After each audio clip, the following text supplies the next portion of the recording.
네, 지난주 금요일 서울은 영하 18도까지 기온이 곤두박질했는데 그 추위에 내복 차림으로 길거리를 배회하던 3살 아이가 발견돼서 많은 이들이 놀랐었죠. 이 얘기 해보겠습니다. 먼저 영상부터 보고 말씀 나누도록 하겠습니다. 한 여성이 아이를 편의점으로 데리고 들어오는데 아이 몸은 담요로 감싸져 있습니다. 아이를 진정시키려 따뜻한 음료도 건네는데요. 덮어준 담요가 흘러내리자 얇은 내복이 그대로 드러났습니다. 드러난 내복은 대소변으로 얼룩지고 젖어 있었습니다. 다행히 아이는 엄마 품을 다시 찾았지만 경찰은 일단 학대 정황을 의심하고 분리 조치했습니다. 장시간 아이가 방치됐고 아주 추운 날씨에 집안이 좀 환경이 안 좋아서 친척 집으로 분리를 한 거예요. 뭐 좀 청소가 많이 안 된 상태라고 볼까요? 청소가 안 된 상태? 깨끗한 집은 아니었습니다. 어린 엄마인데 반성을 많이 하고 있어요. 자, 하나하나 좀 살펴보도록 하죠. 아이가 어쩌다가 이 추운 날씨에 밖으로 나와서 배회한 거죠? 이게 8일 금요일입니다. 네. 가장 추웠던 날씨입니다. 서울 18.6도, 영하 18.6도로 86년 이후 두 번째 추위를 기록했는데 그날 오후 5시 40분 저녁이에요.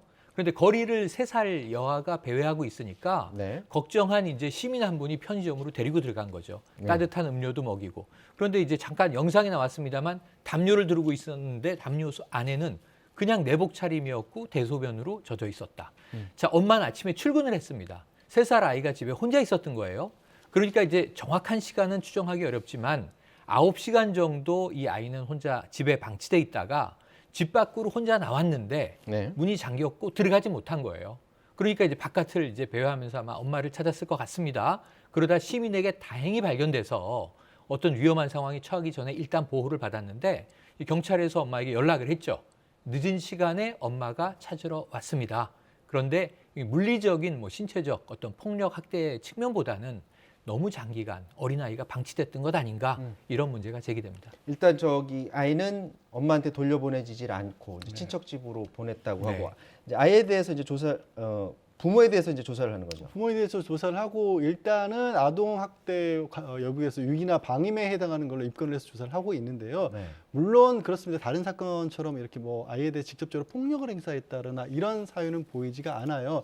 그러나 우리가 여기서 이제 아동 학대를 어디까지 아동 학대로 볼 것이냐 이거를 꼭 누군가 부모가 정말 나쁜 사람이어서 물리적으로 폭력을 행사하고 아이에게 나쁘게 굴었을 때만을 아동 학대로 볼 것이냐 아니면 본인은 어떻게 보면 선의가 있다고 할지라도 어떤 경제력이 안 된다든가 주변 환경이 안 되기 때문에 아이를 좋지 않은 환경에 둘 수밖에 없었던 상황 그거를 그냥 감내하고 있었던 것까지도 아동학대로 볼 것이냐 이 판단을 좀 해야 되거든요. 그러니까 옛날 오래전에는 10년, 20년 전에는 저렇게 집안에 아이만 남겨놓고 나가더라도 저게 크게 문제가 되지 않는데 지금은 이제 저게 문제잖아요. 지금 그 자체로도 이미 아동학대로 볼 수 있습니다. 그래서 제가 비난을 하기 이전에 저런 상황에 놓여 있는 아이들을 어떻게 할 것이냐 그리고 그 부모를 어떻게 할 것이냐를 우리가 좀 고민해야 될 필요가 있는 상황이라는 거죠. 근데 이제 주변 사람들 얘기를 들어보면 저런 게 처음이 아니었다라는 거잖아요. 일단 아이가 이제 집 밖으로 나왔다가 그 길을 잃거나 아니면 들어가지를 못해서 추위에 떨었던 경우가 이전에도 본 적이 한번 있었다고 하고요. 근데 주변 사람들이 다 같이 지적하는 게 그렇습니다. 아이가 엄마하고 있었을 때 같이 웃기도 했었고 잘 지내기도 했었고 엄마도 굉장히 이번에도 찾았을 때도 굉장히 어떻게 보면 따뜻하게 걱정하는 모습도 보여줬고 아이도 굉장히 엄마 품에 잘 안겨 있었다고 하는데 제가 좀 전에 말씀드린 이유가 그거예요. 그렇다고 해서 아이가 학대받고 있지 않은 건 아니다라는 겁니다. 저런 정도의 상황이라면 국가적 사회적 개입이 필요하다고도 판단할 수가 있고 어머니가 나쁜 마음을 먹고 있지 않다고 할지라도 저 정도 상황이라면 사실은 분리 조치를 해야 되는 게 아닌가라는 그런 정도까지도 좀 적극적으로 봐야 되는 게 아닌가 하는 생각이 듭니다. 이전에 그 정인이 사건이랑은 조금 다르긴 하지만 결이 다르지만 그런데 그렇게 저렇게 방치돼 있고 저렇게 보호받지 못하는 상태에서 그 자체가 가끔 가다가 이 부모도 경제적으로 심리적으로 어려워지면 또 학대로 또 우리가 말하는 아주 적극적인 학대로 나갈 수가 있거든요. 저런 정도의 상황에 놓이는 경우면 저걸 어떻게 봐야 될지를 분명히 우리가 사회적으로 판단을 해야 되는 거죠. 온정적으로만 나쁜 마음을 보자는 게 아니라 그냥 온정적으로 엄마는 실제로 잘해주려고 했지만 돈이 없어서 저런 거야 라고 넘어갈 사안은 아니라는 거죠.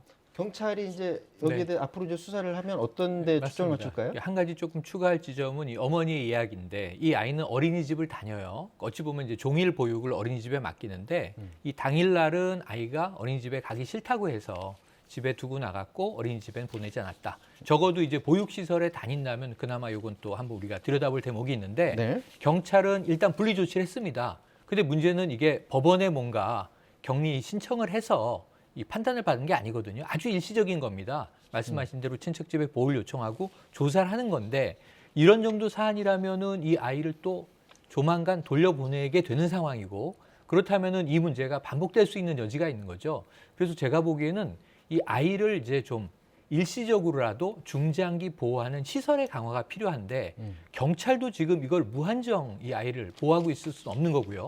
그럼 아동 보호기관에 넘기기 위해서는 또 이것은 법원의 판단이 필요한 거고요.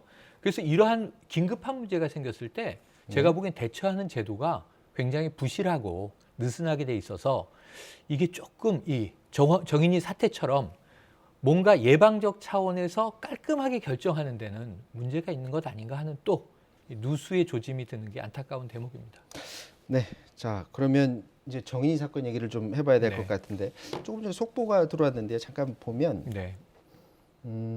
정인이 사건과 관련해서 검찰이 첫 재판 이전에 결론을 내릴 것으로 보인다라고 하면서 서울 남부지검발로 결론이 왔는데 과연 이제 살인죄를 적용할 네네네. 것이냐 말 것이냐 혐의죠. 두고 이제 사실은 국민들은 이걸 살인죄로 적용해야지 네네. 이거 뭐 학대치사는 이렇게 가면 안 된다라고 얘기를 했었는데 청원 검찰이 이제 결론을 네. 내리겠다는 거예요. 미리? 그렇죠. 청원 게시판도 그렇고 지금 진정서가 엄청나게 들어가고 있는데 네. 법원에 지금 들어가고 있는 시민들의 진정서는 유무죄 판단 전에는 읽어보지 않는다고 합니다. 왜냐하면 여론의 영향을 또 재판부가 받을 수 있기 때문에. 네. 그런데 어쨌든 대다수 국민들의 공부는 이게 왜 아동학대 치사냐. 이것은 살인의 의도가 엿보이는 거 아니냐. 의도적이지 않았다 하더라도 미필적 고의. 적어도 아이가 사망할 수 있다는 걸 알면서도 이렇게 학대한 거 아니냐라는 주장들이 이제 모여 있는 거거든요. 왜냐하면은 이 양부는 두 아이가 놀다가 작은 애가 소파에서 떨어져서 다쳤다 그랬고요. 첫 번째 진술에 이 양모는 이 의붓 엄마는 자신이 들고 흔들면서 훈육을 하던 과정에 자신이 가슴 수술을 해서 통증 때문에 놓쳤다. 그래서 떨어져서 다친 것이다. 근데 문제는 이 정인이의 사망 이 부검 결과서를 보면요. 지금 몸에 6군데 이상의 골절, 췌장이 끊어졌고 복강막 파열로 이 복부 피하 출혈로 사망을 했단 말이에요. 그럼 이게 도대체 떨어져서 이 정도 다칠 수 있겠느냐. 그리고 이건 지속적으로 아동학대 의심 신고를 3번 받았다는 건요. 상습성일 가능성이거든요. 그래서 살인죄로 기소하는 것이 맞다라는 주장이 다수 목소리가 높았습니다. 자, 목소리는 그런데 이제 살인죄 적용을 하기 위해서는 어떤 부분들을 좀 디테일하게 더 준비를 해야 되는 건가요? 결국에는 좀 전에 최영일 평론가가 얘기한 것 중에 저는 참 다시 옮기기도 어렵습니다만 장기가 파열이 됐고 출혈이 있었다라는 건데 소아청소년 의사협회에서는 이거를 교통사고를 당할 정도의 폭력이라고 그렇게까지 분석을 했거든요. 그럼 무엇 때문에 그런 일이 발생을 했느냐라는 거죠. 사실은 그 이전에 다른 상습적으로 누적된 어떤 폭력 때문에 아이가 사망을 했더라도 저는 그런 경우에도 적극적으로 살인죄를 적용이 된다고 하지만 현행법상 그건 어렵기 때문에 아주 결정적인 폭력 내지는 결정적인 폭력 이후에 아이가 사망할 줄 알면서도 유기하고 방임을 해서 아이가 사망에 이를 정도가 됐다 이런 정도로 밝혀야 되기 때문에 그래서 이제 검찰에서도 부검이 3명에게 제 소견서를 다시 받기로 했고요. 그 결정적인 폭력이 실제로 있었느냐 없었느냐 지금은 그냥 공소장에 막연하게 어떤 방법인지도 모르겠지만 아이가 충격을 받았다 이런 정도로밖에 기재가 안 돼 있거든요. 그 부분에 대한 보강이 필요하다는 겁니다. 그러니까 뭐냐면 막연하게나마 실제로도 아이가 가능성이 낮지만 떨어져서도 그렇게 될 수 있는 거 아니야? 라는 정도로밖에 공소장에 적혀 있지 않은 거예요. 그건 아니다. 절대로 그럴 리는 없고 분명히 부모 중 누군가의 폭력에 의해서 그런 심각한 부상을 입었다는 게 어느 정도 밝혀져야 살인죄 변경이 가능합니다. 요거 잠깐 정리를 해보죠. 정인이 이 사건 이후에 이제 이게 막 공론화되니까 국회에서 이제 관련 법안 지난주에 그렇죠. 이제 네, 통과시켰죠. 네. 그러니까 통과된 법들을 보면 조금 더 넓게 그러니까 이 현장 조사를 직접적으로 할 수 있다. 네. 그러니까 집뿐만이 아니라 피해가 의심되는 곳에 대한 현장 조사도 할 수 있고 그러나 여전히 아쉬운 거는요. 응하지 않았을 때 그냥 과태료 옵니다. 이게 무슨 말씀이냐면 좀 더 적극적으로 경찰이나 아동복지 전문기관이 개입하려면 강제권을 줘야 되는데 응하지 않았을 때 여전히 벌금도 아닌 과태료, 그냥 행정처분 정도거든요.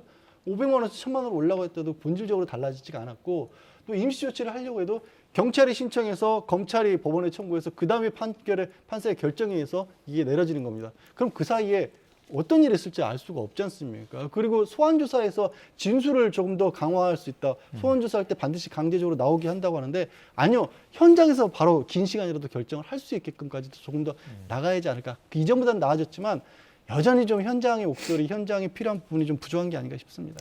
자, 얘기 이 정도에서 마무리 짓고요.